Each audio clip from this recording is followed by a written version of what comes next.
everybody, to this week's edition of Inside the GM Studio, a podcast all about the tabletop RPG hobby. I am your host, Matt. And I'm David. And for the first time in damn near, probably 20 years now, I am still a part of 3 games, but I am running none of them. Success, we've done it. Éxito.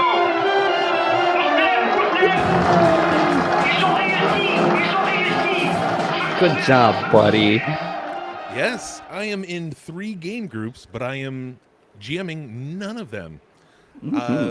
My Wednesday group, my work group, has dissolved for the foreseeable future because everybody's schedules could not work out together anymore. So we just kind of said no more until we can either figure out a good schedule or we're just not going to do it anymore. But I joined one of the guys that's a part of my Wednesday game group, started up his own that I'm going to be playing in. He's got a D&D game that I'm going to be playing in.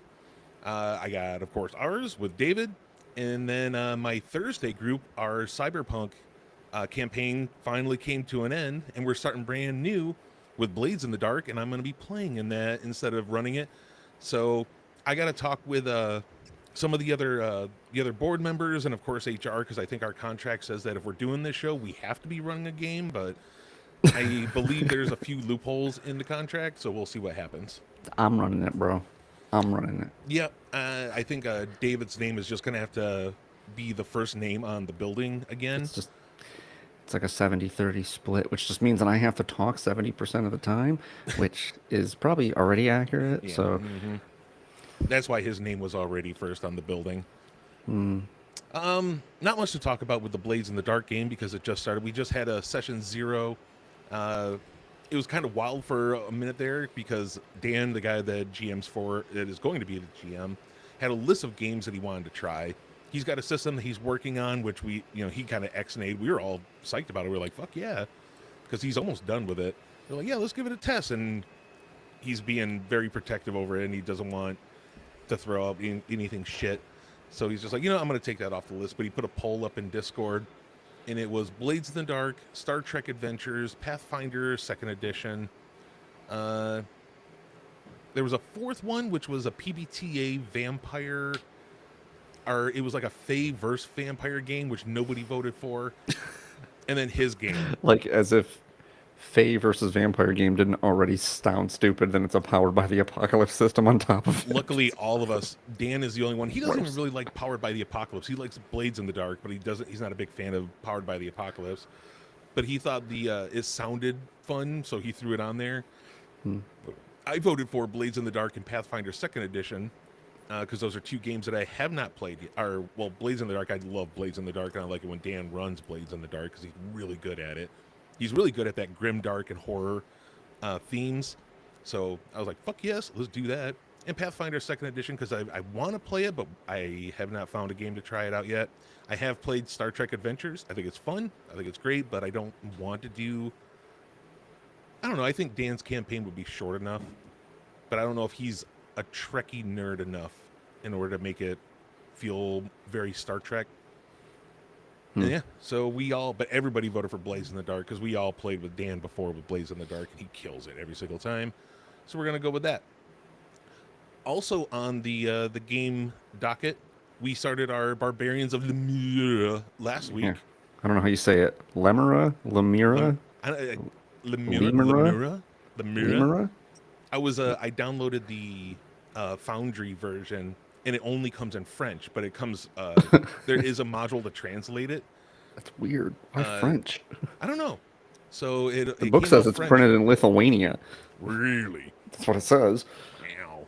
But I'm really happy that they that there was a mod in there to put in there to translate everything, because that would have been a big headache.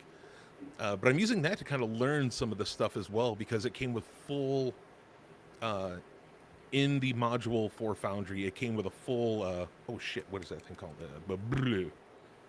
Gazetteer. Compendium. Okay. Which was very cool. Helps out a little bit. But it was just Cody and I last week playing a little bit of an intro adventure. Some good role play. It felt, and David's world, of course, it felt very sword and sorcery. I was expecting you to describe and act out a world more of what Cody's character is doing. Cody is playing like this big, just, dummy, scary barbarian. When a lot of people think of sword and sorcery, that might be what the first thing that comes to mind is that there is no intelligence. It's dirty and just big, muscle-bound, scary people.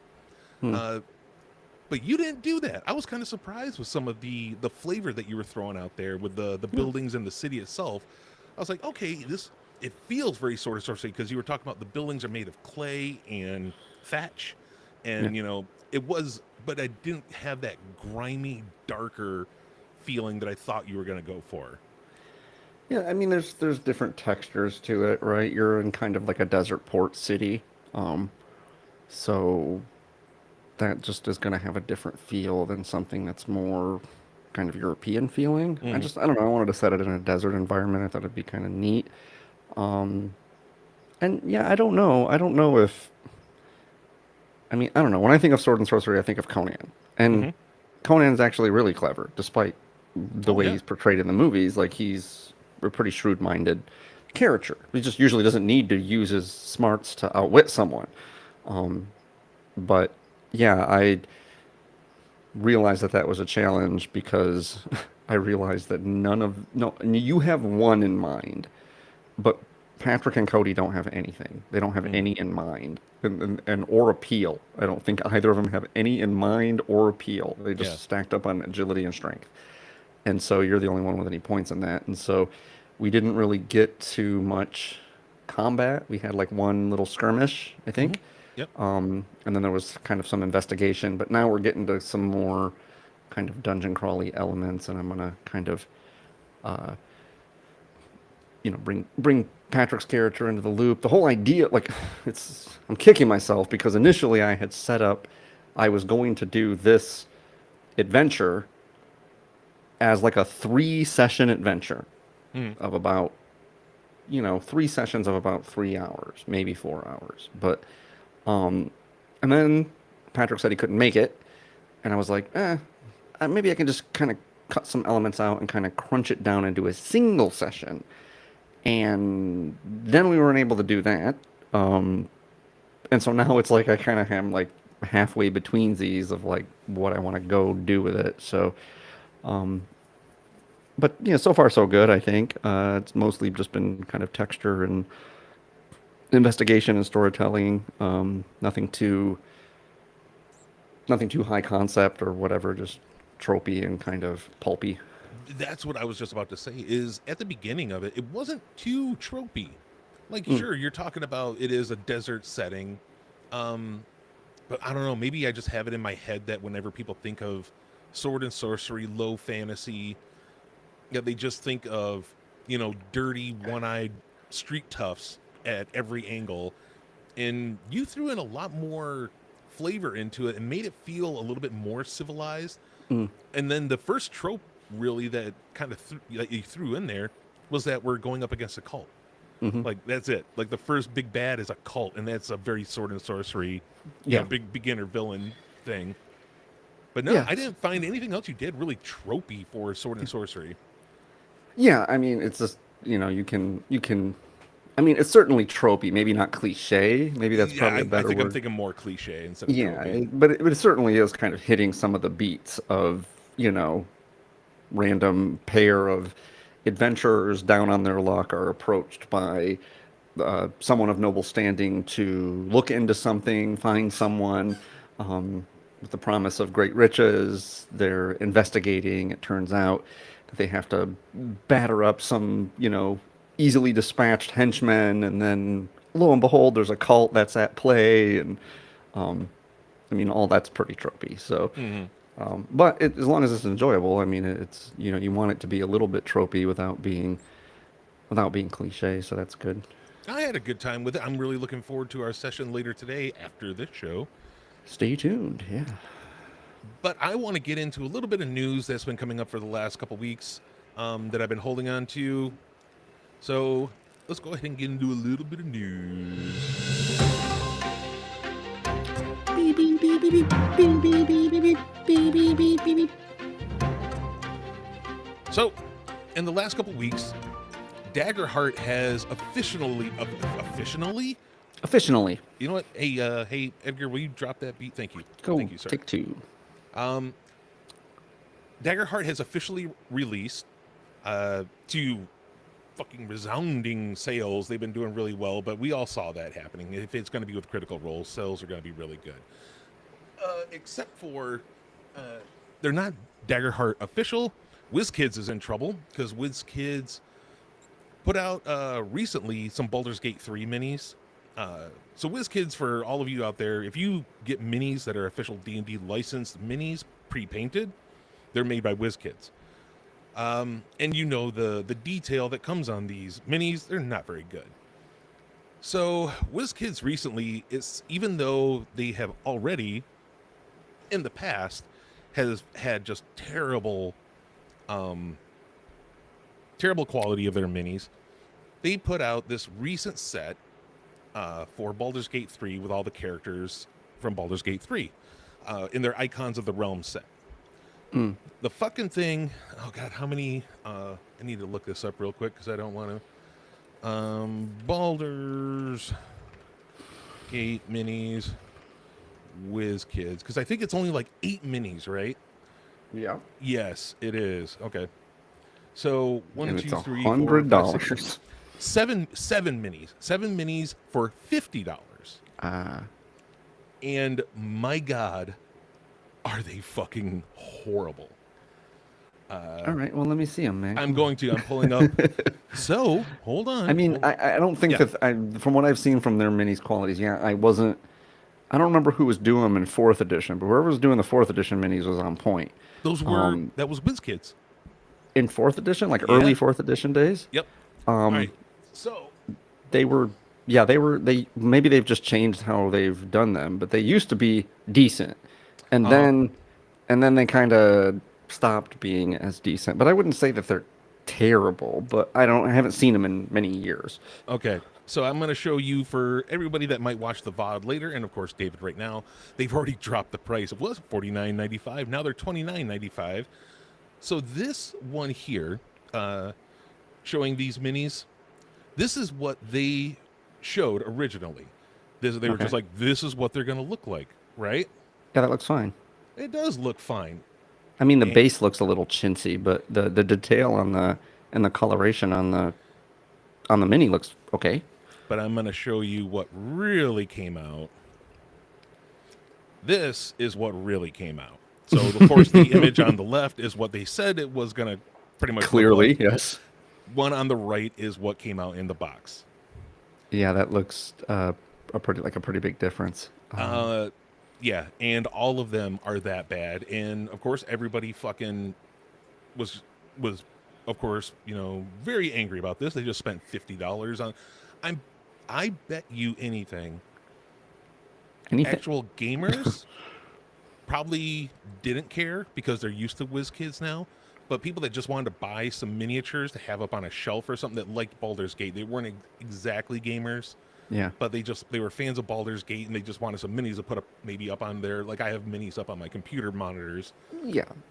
When they got these, fucking, of course, they went nuts. The people that are using them for props in a game probably don't care, but the people that are buying them because of their decorative, those are the people that care. In the same way that, like, I used to have a ton of minis when I lived in Iowa. I had a whole bookcase that was just all my minis, and they were laid out. People were like, "Oh, that's really cool." That I'm like, no, they're not like decoration. That's just the easiest way to kind of, because I didn't have one of those big cases like you did. Yeah. And even if I did, that's fucking laughably bad. Oh man, it's terrible. Yeah. I mean, to be fair, the one on the right doesn't look terrible. It doesn't look terrible. It doesn't look terrible. It just looks terrible compared to what you like advertise. Yeah. Uh-huh. And so, frankly, I mean, normally I assume a painted mini like that is gonna set you back about $5 to $8. Yeah, I for would one say mini. between $3 and $6. Well, I'm in California, so it's probably a little more expensive. Correct. but either way, you know. So then you go to 7 of them. 7 times 3 would be so between 21 and $35. Mhm. That's an appropriate for medium minis. If any of them are large minis, then you kind of got to give that a little bit more cost flexibility there. But yeah, between $20 and $35 is Yeah. perfectly reasonable for 7 minis. That's why now Um, that it's $30, $30 for 7 minis, that's not bad. I'd be all right with that. Uh, yeah, for $50 though, that's a little much for yeah, that quality. $50, I'd expect something a little bit more collectible, something a little bit higher quality. It's to me, it's not so much the. Don't get me wrong, I care how a mini looks. But what I've noticed is that the the weight of minis. I guess is what I was getting at with the fourth edition minis. Like when you would get like a medium mini in fourth edition, and you compare it to like a medium mini from like recent iterations of Hmm. fifth edition, they're like the fifth edition one's like almost half the weight. Oh yeah, yeah. Like it It's a feels really different, yeah, it's a different material. it's completely different, and the bases are often chintzier. Yep. And this is and like look, I'm not. You and I came up on pewter minis, so everything Yep. seems like fucking garbage compared to pewter minis. Yeah. Yeah. um, but the plastic minis that were the first and second generations from third edition and early fourth edition were still pretty solid, and they had Mhm. like a decent amount of intricate detail, and they were heavy duty, and you knew that they would probably last a long time. Mhm. Now I'm less confident. Like I will take something that's a little more durable, and not as nice looking. Yeah. Because if you're buying it for the game, over a long arc, what you want is to invest in a collection that you can use over many years and not have it fall apart. So, I think that is what they've done with the new material that they're using. It's a little more durable because it's a little bit more. It's a lot softer plastic. hmm So like swords and weapons and other things don't snap off as easy as some of the well, ones and that they just like with the most recent iterations, they would like you had a guy with a sword and it would just be like all bent but yeah, over, it would bend over. or Even if just you something like if you that. heat it Like, up, like the old fourth editions ones you were talking about, you could heat those things up and straighten them out, and they yeah, would stay straight after it cooled down. Now, no yeah. matter what you heat them up, they'll just flop over again. Yeah. Yeah, and in early fourth edition and the late third edition ones, like that wasn't a problem. Like it would just be a solidly Hmm. built thing. It would be sharp. Like if you stuck your hand on it, it would poke you. It Oh was yeah, like, ah. And never mind the pewter ones. The pewter ones were like literal weapons. Like yeah. often separate from the thing. You would have to glue the sword in the fucking character's hand or some Mhm. shit. I Um, reached into to a bin the other day because I was just grabbing some minis out for my buddy Jeff that's running the other D&D game, and I grabbed a frost giant mini, and I fucking stabbed myself with one of the little frost pits that come off of them. Like goddamn, that's sharp. There was a lot of minis then that if they came to a point, that shit was sharp. do you still have? I meant to ask you if you still had the, like. Remember when we very first started playing D&D, and I bought you and I bought Jason, uh, pewter minis, like a rogue and a cleric. Oh my Do you god, still no, have that? mm-mm. No, you lost it years No, ago, I or remember it the one broke. that you're talking about. Yeah, that shit got it tarnished really bad, and then one of the legs broke, and I think a hand fell off. Oh, geez. Okay, Yeah, that's surprising. It seemed like it was a. I mean, it seemed pretty sturdily built, but I it guess was. maybe. Oh, it was for a long time, but I just had it in a little wooden box for fucking ever, and I Uh, moved constantly, and it got shuffled around so much that it finally just broke off one day. yeah, I remember. Yeah, it must have been since you were living in Ann Arbor, right? Hmm. Hmm. Also in the news, other than WizKids dropping the ball, but they said that they're going to do better. I hope so. Bring it out, WizKids. Charge an extra dollar or two. That's fine, but just make sure the quality's good. Going back to Daggerheart, Critical Role themselves has started their new mini series of Age of Umbra.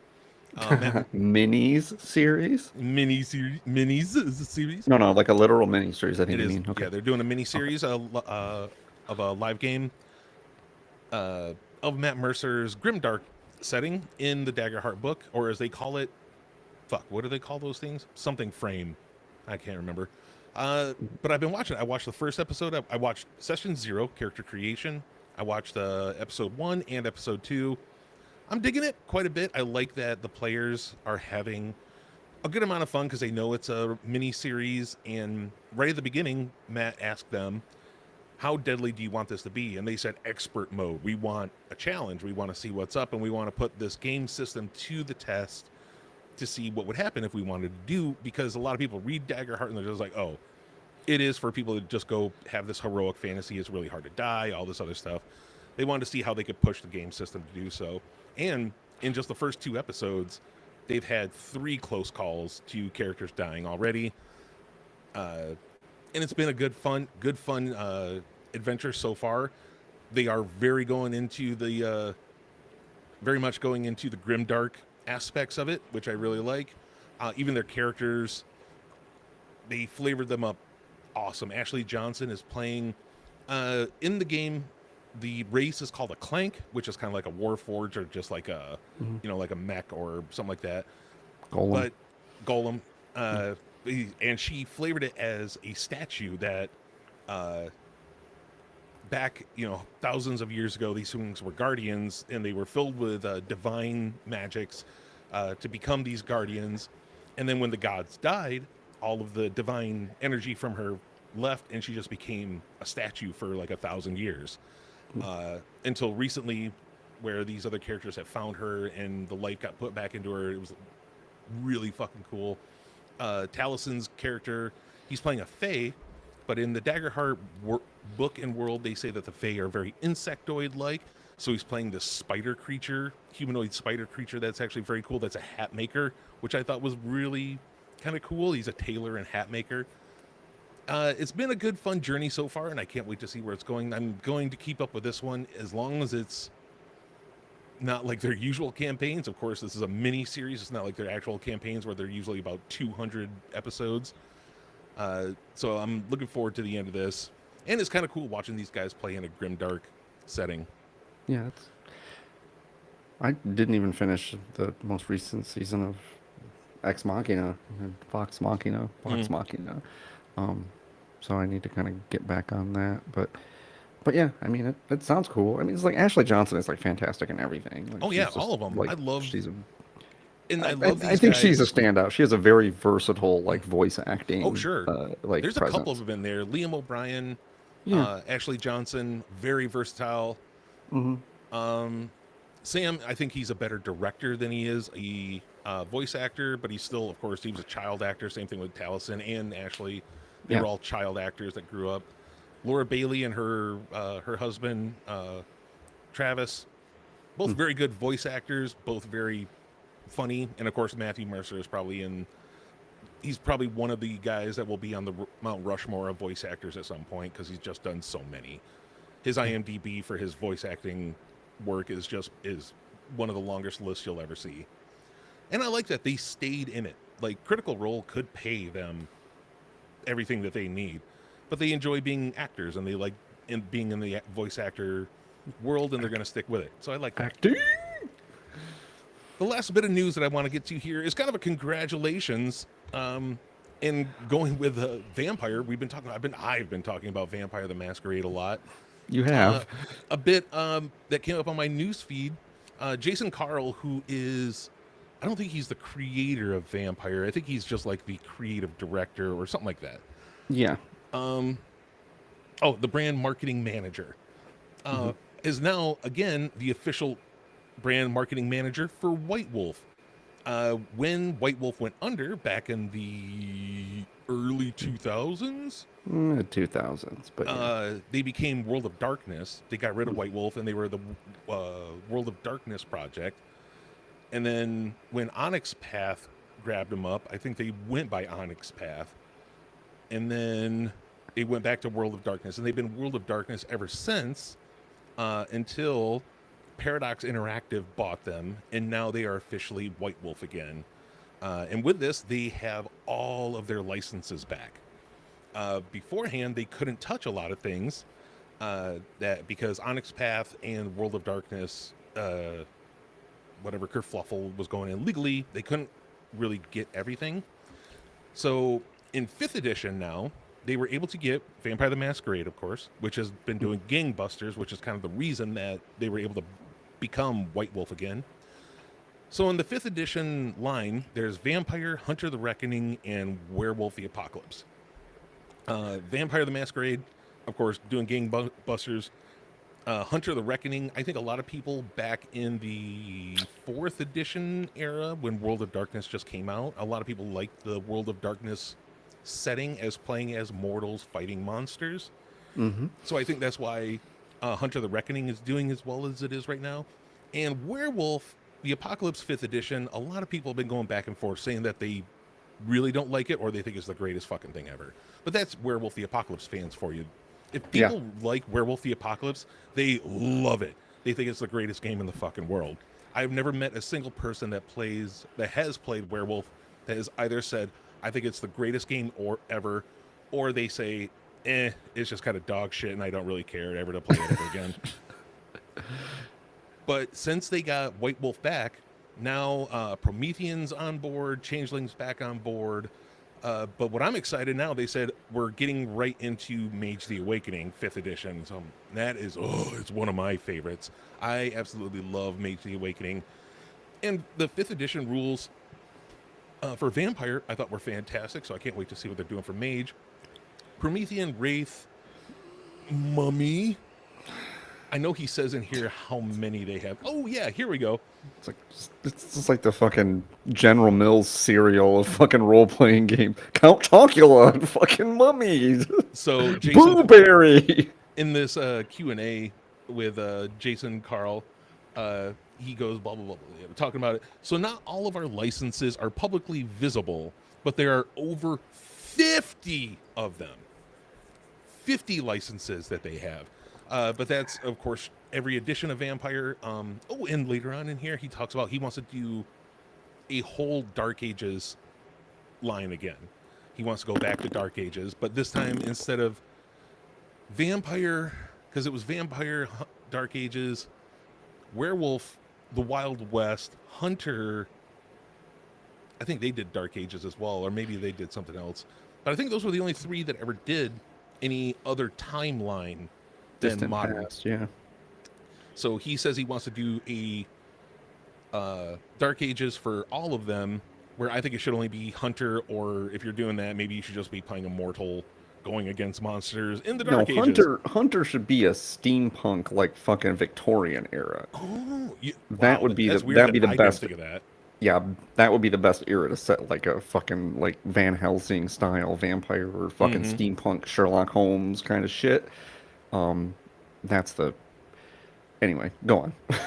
No, I just wanted to say congratulations to White Wolf for reawakening and bringing back their old name and doing really well. It seems it's coming out of its torpor. Yeah. Oh, good one. Real good. Damn. Yeah, I got to give it up to him, especially because of how well VTM is doing right now. It's selling so well, and they're starting to put out their old style splat books, and I'm happy for them. I think because it's one of the first games I got into that I want to see them succeed. It's prime for that, though. Like, for so long they were trying to do, let's just do different and cutting edge and new because everyone wants new. But now, like, VTM is old enough. Like, when we were playing it, it was set in the 90s. Yeah. Mm-hmm. But, like, now it should still be set in the 90s, but now that's, like, retro, you know? Yeah. Whenever I think of Vampire the Masquerade, it's built in my head. Because also from watching, like, Kindred the Embraced, it's so 90s, or as the kids would say, it's so 90s coded in me. Yeah. That whenever I think of that setting, I just think of the 90s. It's 90s because Chicago. It's primed for that. Like, it needs to, like we said this before, it needs to be modern, but not ultra modern, because something about the game gets broken when you have, like, vampires posting on Instagram, right, or whatever. It becomes what we do in the shadows, which is funny, but it's not cool and sleek and goth and punk at the same time, right? It's more silly, and if you were going to run a modern game, there's so many things that would just end up being like what we do in the shadows, which is, you know, funny and silly, but not really like a dramatic, action-oriented game. So, all right, well, let's get into our main topic of today and this week. David has a setup for something that he came up with. So, David, why don't you go ahead and just lead us on in? Yeah, I've actually been talking with a few people totally unrelated to gaming, but kind of about this idea of the shadow self, and it got me thinking about kind of how to incorporate that into a role-playing game character, in particular as it might relate to um, characters in VTM, but even for certain types of characters uh, in D&D, most notably like the Warlock and a couple of other classes. You want them to have kind of this sort of inner darkness and these inner demons. And I was trying to think through some ways in which we could um, bake that into a character. And I guess to preface it, let's just start with, and hopefully this is not too laborious, but we need to kind of get a brief psychology lesson here. Um, so this guy Carl Jung, you might have heard of him. He posited this idea of what's called the shadow self, and what that means is it's the aspects of your personality that you kind of have a tendency to repress and push away from public view because they're usually not in line with what society expects of you. So, you have what society expects of you. That would be like your super ego, and then you have your kind of repressed feelings, which are probably more like your id, but Jung would call them your shadow self. And then when those two things overlap is like who you really are. Anyway, so this creates problems for us, and is typically the way you would try to think about crafting a character that has some sort of inner darkness, inner demons, inner turmoil. It creates conflict. And if you think of most movies, books, video games, TV shows, whatever, where the character has some sort of inner conflict, it's usually as a result of this shadow self, right? This idea of like what you put forward and what you would prefer to do, like, and that can be at a variety of different levels, and it just means that you're conditioned by the society in which you exist to behave in a certain way. You are amenable to certain things, and you're polite, you're whatever. uh, and so the interesting thing about that, and often narratives that come to fruition, are a conflict of that shadow self coming into bubbling to the surface. So the whole idea of shadow integration is that a character, whether it's yourself or a character in a narrative, needs to grapple with those things. They need to acknowledge them consciously, or that they will come out unconsciously, and then that's where they create problems, and that's where the stress comes from. So, as a typical rule, um, this is only a problem when you get to be a little bit later in life. Say, sometime in your 30s or 40s is when this might be an issue. It's part of the reason that people that are a little bit older, in their 30s, 40s, 50s, they seem a little more chilled out, right, than Mm. younger people. Frankly, you probably want to, um, when you're young, do mostly what's expected of you, because that's just kind of how you go along to get along. But if you keep pushing your own desires onto the back burner when you get to be in your 30s or 40s, this starts to be a problem, and can manifest in some unhealthy ways. Uh, so that would, if you wanted to create a character that had some sort of inner darkness or shadow self, like this duality, then that's probably where you start. You don't start with like a character that's like, 16, 17, 18 years old, because that's not typically the way it goes. I mean, you think about when you view narratives that are about typically men, um,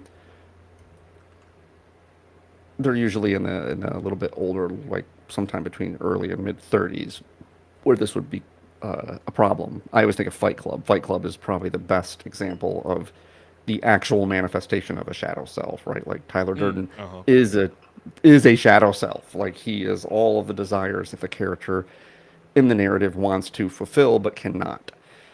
Um, so I would say that's probably the best place to start. But I have a few um, other tips here for doing that. But I wanted to give Matt an opportunity to chime in on anything that I've said. Do you don't you typically have a little bit of this in your characters, from what I've noticed, where you have some sort of tension in their background or whatever. Mhm. Do you just find characters with that sort of like inner struggle more interesting, or do you just is it just kind of come out organically when you're creating characters? I am going to tell the truth instead of playing it up like it's such a really good idea.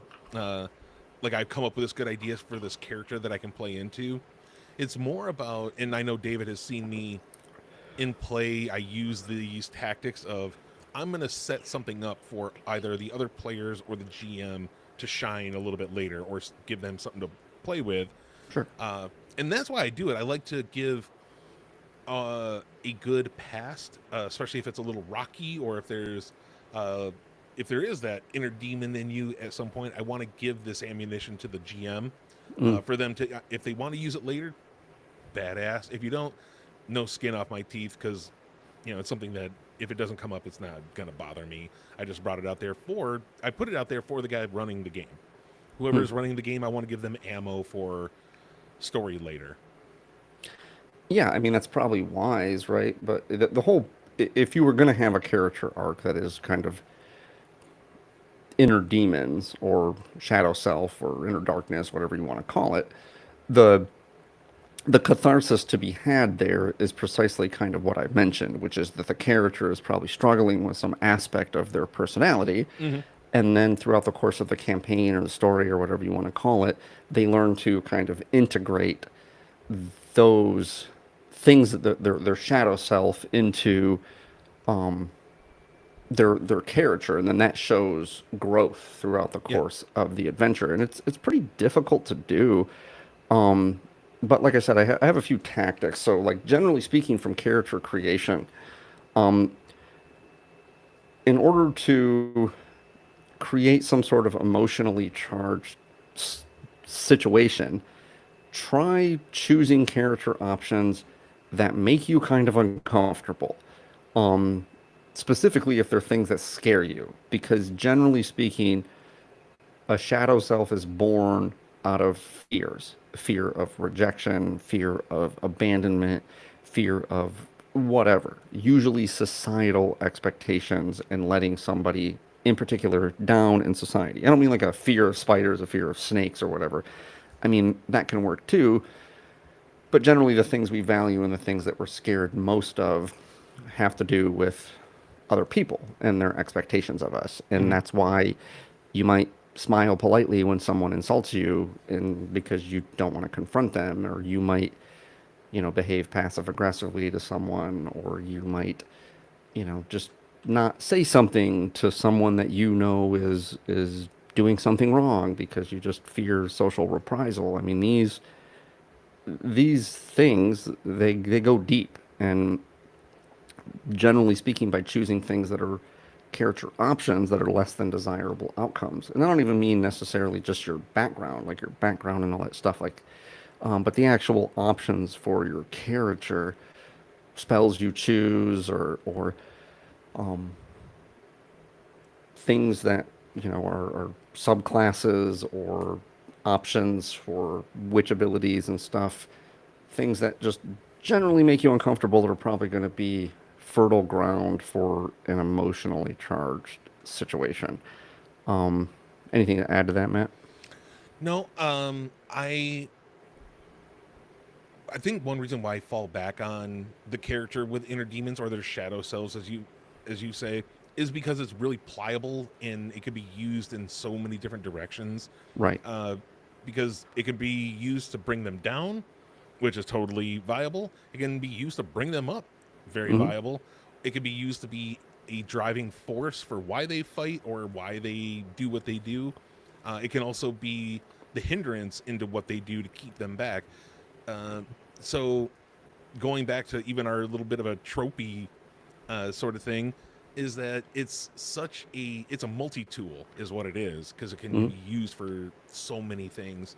Um, that maybe it's going along with that old trope that all adventurers, their parents are dead, Mhm. sort of thing, so that we don't ever have to bring them in. But it also gives me this thing: my dad died Yeah. years ago when a pig bit off his dick or whatever. Uh, but yeah, I like to think of using things like this as a multi-tool. It's a Swiss Army knife, more or Mhm. less, in the gaming world. Uh, I don't know. I thought I heard you talk about how that it is very pliable, malleable, and usable in many different aspects. But I just want to make sure that everyone out there knew that when I first thought of this, David and I both asked if we were like, "Is this getting a little too deep? Are we going to be able to actually to talk about this?" And now that I'm hearing him talk, thinking like, you know what? Yeah, this is actually a lot easier to think about than I thought it was. Well, I mean, that's probably a good segue into my next point, which is like if you're trying to create a character that has, we've alluded to this. Sorry, let me back up. We've alluded to this on several occasions where, generally speaking, role playing for a lot of people is escapist fantasy, Mm-hmm. or it's in some way a simulacrum, like for uh, the player in question. And that's actually probably a good idea because if you're trying to create a character that has inner demons, then try to think about the things that you in your regular life cannot talk about. Like, what are the things that you have some guilt, some shame, some things that are taboos for you? And then how does the character that you're playing deal with those? Like, do they have those manifestations similar? Do they have the same hangups that you have? It's probably a good place to start. Similarly, like thinking about what your what your character like does or will do that you will not do, that you would never do. And so that's a good exercise in trying to like govern what it is that their behavior is. Like, are they free to do things in a way that you would not be free to do things, like in your personal life? And if not, then you can use that as a building block. It's important to note that a GM's role in this leg would be, from a game master standpoint, you want to have the player who is having some sort of maybe wish fulfillment or whatever, doing something that they would never do in real life. They still need to face appropriate consequences. They still need to have there be some new challenges that test and punish the character. So for the GM's part, that's what they should be thinking about. If you get a whiff that one of your players is trying to have some character that has like a dark past or dark history or whether they call it a shadow self or not, um, be aware of the ways in which they act that allow them to face appropriate consequences that give them new challenges to face because that's how character growth happens. Mm.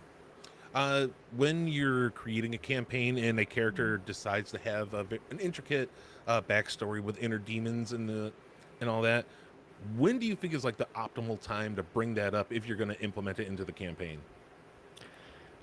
Like the optimal time for the PC. Yeah, Um, or the GM I would even, if you want either one to bring it up. Well, I believe that the PC should be the one to kind of cast the first stone, as far as like their character having some sort of inner demons, or something that they need to kind of exercise. And typically, once you kind of go through these thought exercises, it seems like as a player, you would see the most organic place to interject it, like at the earliest point in a campaign, Hmm. because if you're to have some sort of character arc, the longer runway on that character arc, the better. So if you can find an opportunity to inject the breadcrumbs of this character arc in the first or second session, that's ideal. Like you don't need to go heavy-handed with it if you're just keeping it as a touchstone, right? Mm. If you're touching base with it every time you have a role-playing encounter, every time that there's like some downtime or a travel montage or whatever, your character is kind of touching this thing that's happening, then it just creates more like data points on the arc, instead of just doing none of it and then kind of rushing it at the end. That's how you get, season 8 of Game of Thrones or whatever. Yeah. Like it just, all of a sudden in one episode, like, oh, she's crazy now and she's gonna ruin the whole city. It's like, it's not. People get pissed about that character arc and her inner demon there, and because it's just like, oh, well, she was so like. But if the show had shown her descent, and by which she I mean Daenerys Targaryen, Mm. if they had showed Dany's descent from benevolent like liberator to mad tyrant, if they had hinted at that a little bit better, it could have been a really, really awesome ending. There's nothing wrong with the way the episode was filmed, or nothing wrong with the way any of it played out. It just didn't feel earned. It felt like she just kind of snapped and just all of a sudden was like a nut job. Um, that's not what you want with your inner darkness. You want it to have like an earned, plotted out path. And so the earlier you can get data point one, um, even if it's just like one line of dialogue in the first or second session, um, it can do a lot of work. It's probably easier to inject it earlier if you're ruminating on you do the work on your backstory, and not just the narrative of your backstory, like A happened, then B happened, then C happened, then D happened. I was born here, I grew up here, I did this, I did this, I did this.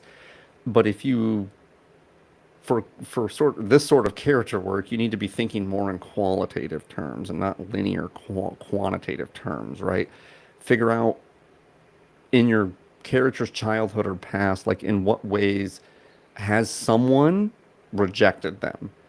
Sources of rejection are almost always pushed into our shadow self because we don't really want to cope with them, and they're really the motivator for us presenting the super ego side of ourselves, that Mm. which pleases society, right? If you're told when you're young, don't do that, right? Don't cry, don't scream, don't like behave this way, right? Don't run around like ladies don't climb trees or whatever. That's the rejection. And thinking in those terms of like how they've been rejected, what things they're still carrying with them, like what does the character need to let go of? Like that's a source of catharsis if you think of what are they holding on to that they need to learn to get past. And once you answer that, once you answer that question, then once you answer those two questions, like you have some ammunition for things. Then your work would become, now that I have some ammunition about what fuels them, like how do these things manifest? Like what are the defense mechanisms that you're likely to have, right? People will often project onto others if they're struggling with something. They will be really defensive or passive aggressive or whatever. Then you can begin to think about like, well, what defense mechanisms would a person have that would cause them to sublimate this desire? This is the reason you hear about all these real big anti-gay advocates like getting caught up in gay affairs and shit because it's Mm. like, well, that's projection. That's a sublimation of a desire that they're not contending with in some way. Um, so yeah, I don't anything to add to that, Matt? I'm kind of rambling at this point. Well, what I want to know is when a character uh, starts out with the inner demons, you don't really go into it much until, let's go ahead and bring my character into it. So Hmm. we're in the second arc of the campaign right now, and Hmm. my family shit is just now coming up to the surface. Um, but what happens, like, let's say all of a sudden the campaign becomes a little bit too much about my histories or my family's past, and their, and how much I butt heads with them, and it, like my inner demons becomes the actual focal point of the story, not intentionally. It just the players made it that happened. Do you think that could be a good thing, or should the GM take that and now try to toss that to the side as soon as possible? I don't know about toss it to the side. It's Like probably not if the it right. might not work with their vision of their story, should they try to squash it, or should they toss it, or should they roll with it? I I would say that you, if you're crafting a narrative, you should have room for individual character arcs, and they should bolster um the overall themes of your campaign. The reason that it might seem even like a little bit of a detour now, but it's been there, and you've kept touching it Mm, like throughout the first adventure and the first half of the second adventure. Well, I guess technically it's been three adventures now. This is the third adventure. Um, so you kept kind of poking at it, and it's like rather than just let it simmer there in the background, I have to give your character the spotlight a little bit, and that is like a bullet point on some resolution to your character development. And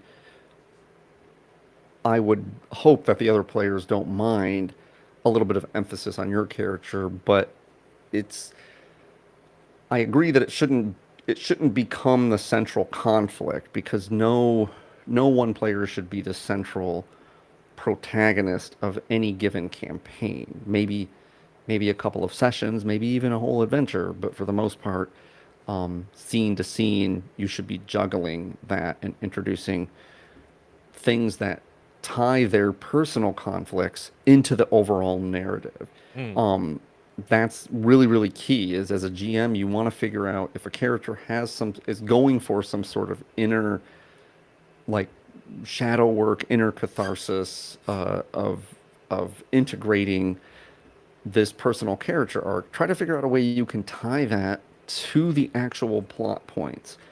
Um, and so it's really important that the shadow self in some way creates conflict for the characters, um, or at least the central character who's going through that arc. They should probably have some sort of inner critic that stops them from doing the things that would be most cathartic, right? This is kind of a type of a defense mechanism that would be the character needs to do X, which probably amounts to stepping outside of their comfort zone in a certain way. For your character, this was kind of like we had foreshadowed it from the beginning of the campaign, which is like at some point I'm going to need to kind of be called back to do familial duties. mm. And so that was kind of like, okay, I can slot that into the narrative, but it's also something that gets your character out of their comfort zone. And your inner critic is likely to stop you. This is a sense of obligation on your part because you have these values or whatever. But imagine it were something that you totally could just, you didn't feel in any way obligated to do. You would likely rationalize why you couldn't do it. This is what people that have a fear of commitment do. They kind of push people away from them because it would require them to go out on a limb and like face rejection in some way, and they just tell themselves this is the whole sour grapes thing, right? Like those grapes are Hmm. probably sour anyway. I don't want them. And so that inner critic is essential in creating a dynamic where the shadow self can run rampant, can do bad things. Because again, it's if you don't own something consciously, then be consciously dangerous or you'll become unconsciously dangerous to yourself, right? This is kind of a theme in literature, and you can figure out all the interesting ways in which you might have that manifest, right? Like somebody that we've all known somebody that occasionally is probably like a really nice guy, and then when they get upset, they snap at people and they fly off that fucking handle and they make a big to do about seemingly innocuous shit. It's like, yeah, because they haven't learned to deal with their anger and their frustration. at people in a healthy way. They're just nice guy, nice guy, nice guy, nice guy up until they cannot take it anymore. And the shadow self says, you don't know what you're fucking doing here. I'll take it from here, buddy. Yep. And then you lash out at people, or it might cause substance abuse, drinking problems, insomnia, whatever. Figure out ways you can have this kind of like things inflicted on your character, either as a GM or kind of self-inflicted as the player, that would be manifestations of your sublimating some sort of desire that your character has, and then show progress. Show your character getting better at that, like the whole 2 steps forward, 1 step back method, right? It's not satisfying to just have characters be like, oh, I'm working toward progress and now I'm better. It's like, that's not really the way it works. Try to give them some setbacks, some things that cause them to retreat into their old habits, especially if those habits are destructive in some way. You should be able to weave these into the story in the gaps where the GM would allow you to have a little bit more authority over what happens. So downtime, when there's social encounters, when there's travel time, when you could even think about it like in terms of if you're doing a dungeon crawl or something, what are some of the things that might be scary to the character that they might not want to confront, that might be representations of certain things. I used this in, I think it was Patrick's character or someone in the, I think it was in the Curse of Strahd adventure. I was trying to make it like creepy, and he had this thing where he was like a soldier in his background, and then it was like, I mean, you guys were just in an empty hallway or whatever. There was like a empty hallway that was like led down to a stairwell, and I was like, oh, like I don't, like I'm gonna make this creepy for his character, like to have some sort of flashback about it reminds him of a similar stairwell and a situation that haunts him to this day. And it was like, it was just a way to kind of spice up an otherwise empty portion of the dungeon, and I thought it was pretty effective. You can always inject stuff like that for your character. You know, you don't need a GM to tell you that that's what's happening. Like, you can explain those things psychologically and then try to think of ways in which they would manifest, even if it's just trotting from dungeon room to dungeon room. A little goes a long way, man. Like, just a line of dialogue here, a small action there, can lay the appropriate breadcrumbs for you to have the bigger cathartic moments when, if your GM picks up on them, he'll inject them into your story. All right. I think that's going to bring us to the end of this episode. We have a game to get to, and I'm looking over here, and I can see Patrick is already in our Discord. I'm sure Cody will be there very soon. So we're going to bring this this episode to an end.